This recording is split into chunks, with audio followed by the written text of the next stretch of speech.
Hey guys, this is Anand from Peloton Learning. In this video, we're going to go over one of the most common array problems, which is find the missing element in duplicate array. So you will be given an array of positive integers. Another array is created from the given array, but one element is missing. So our task is to find the missing element in the second array. Let's look at our examples. In the first example, array 1 contains elements 1, 2, 3, 4. Array 2 contains 2, 1, 3.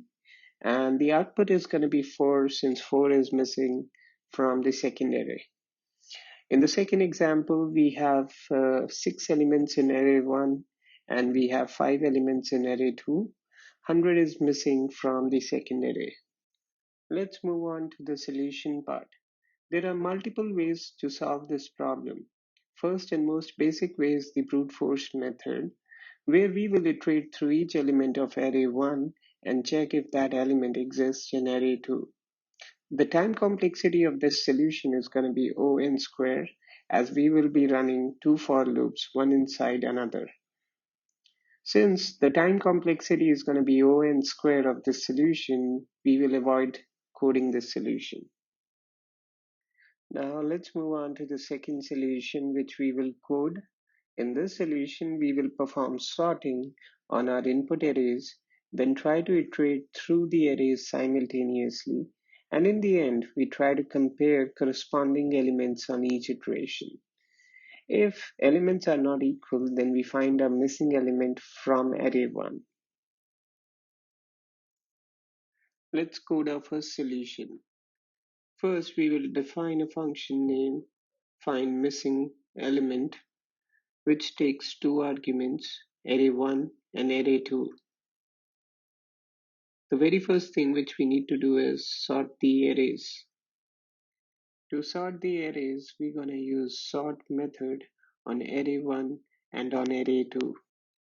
Python has a built-in sorted method which returns a sorted list.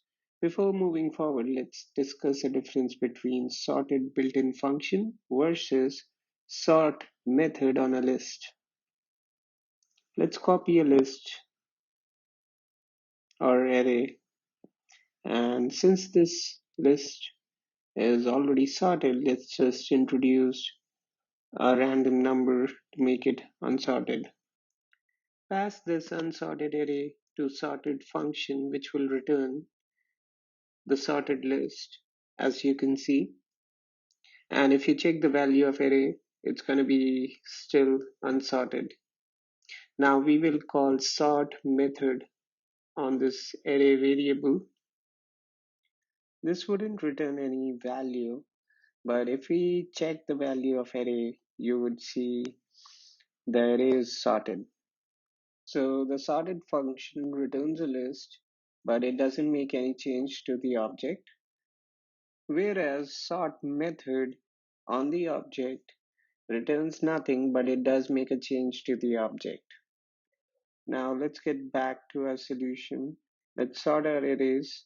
Array1 dot sort, array2 dot sort. Now we will be iterating through array 1 and array 2. So let's write for n1, n2 in zip iterables. It's going to be array 1 and array 2. Let me explain zip function separately. For that, we need to copy two arrays. Let's copy. So this array, it's going to be x. We'll name this y, and we're going to pass them through zip function. So this function takes in iterables as arguments and return an iterator. The iterator generates a series of tuples containing elements from each iterable. Running zip on x and y returns an iterator, and we need to convert this iterator into a list. So we do list iterator, and this would return a list of tuples. So if you see the element, which is the tuple 88 and 41, This is nothing but the first element of X and first element of Y, and so on. So this returns a list of tuples.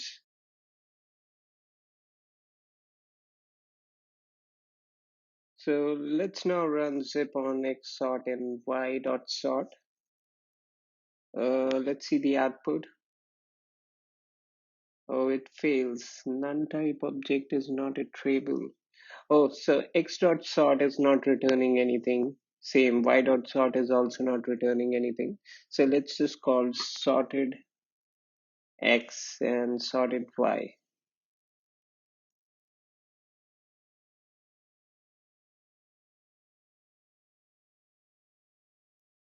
This returns the list of tuples, and if you carefully look at the elements inside the tuple, you would see they are same.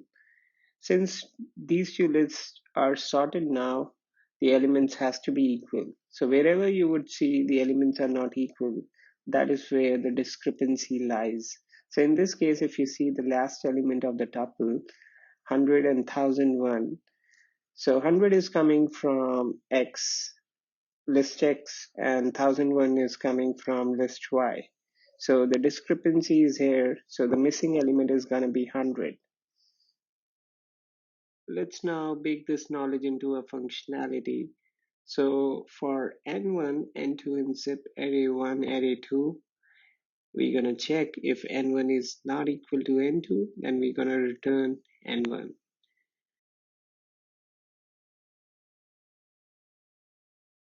And in the end, we're going to put a return statement, return array1 last element. This happens when the missing element is the largest number. Now, finally, we will test our solution. We'll say find missing element and we're going to pass the input. We'll copy the list and we'll pass it to the function.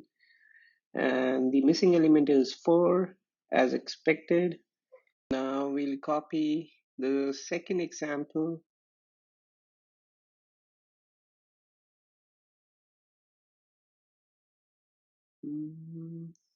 And it failed. We forgot to put the comma, and the answer is 100 as expected. So this solution seems to work fine. Now we will discuss our third solution in our next video. Before ending this video, I would like to discuss about the time complexity of this algorithm. So the time complexity is going to be O(n). Since we are iterating through each element of the iterator here, because zip of array1 and array2 returns an iterator and we are iterating through each element of iterator, so the complexity is going to be O(n). So that's it from this video. Thanks guys for watching this video.